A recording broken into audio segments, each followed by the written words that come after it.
A couple days later, Hector's family threw him a funeral. I thought it would be weird to go. Maybe they didn't want to be reminded of the condition I'd found him in. But Audrey was like, "No, you have to go. We'll both go." It'd just be too sad for his family if, nobody from school shows up. Besides, don't you want to remember him at peace instead of how you found him?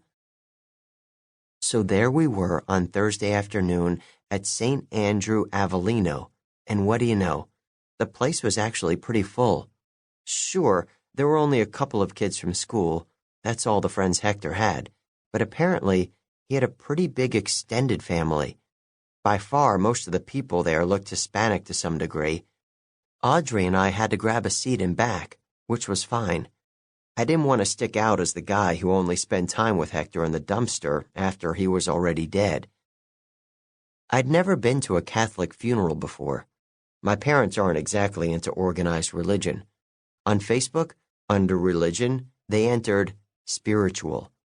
But I have to say this for the Catholics, they really know how to put on a show. And I don't mean that in any kind of disrespectful way. I don't usually call clothes garments, but the priest running the program had some mega cool garments going on. The hat alone made you feel like, this is going to be serious.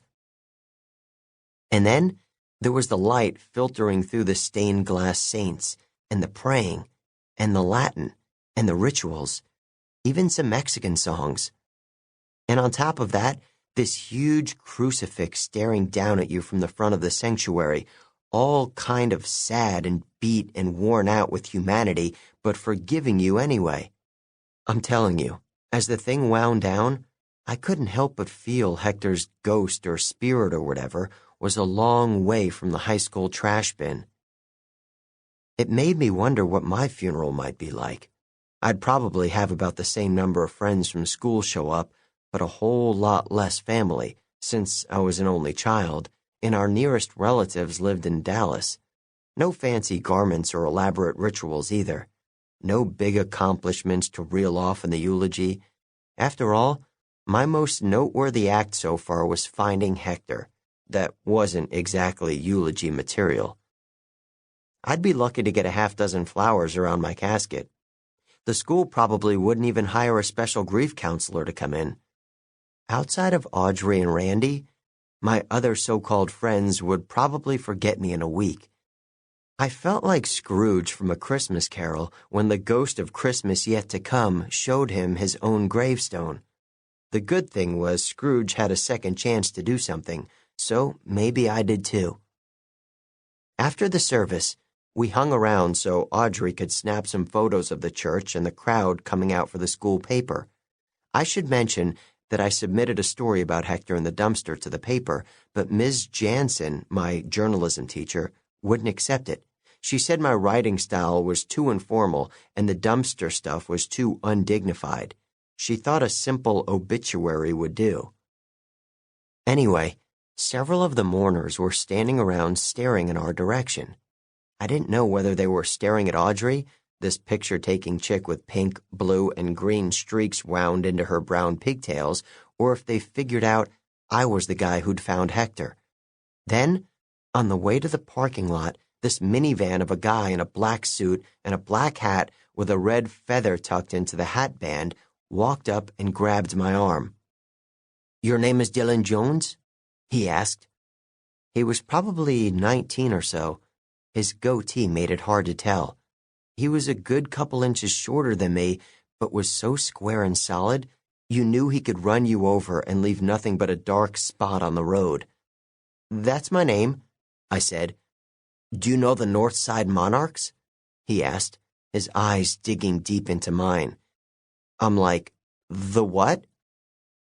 "One of my boys told me you're the one who found Hector when he died." Yeah. And you don't know who the North Side Monarchs are?" "No, I don't have any idea." His face relaxed, and he almost smiled. "I guess it was just fate, then, that you found them." "Fate, yeah, that's right." He put out his hand for me to shake. "My name's Alberto Hernandez. Everyone calls me Beto. I'm Hector's cousin. Thanks for coming to the funeral." I'm like, "That's all right," and introduced him to Audrey. "You know," he said, "it's not like the cops on the news said. Hector didn't take no overdose. If he had drugs in him, someone else must have dosed him." "I never thought he took any drugs," Audrey said, and I go, "Me either."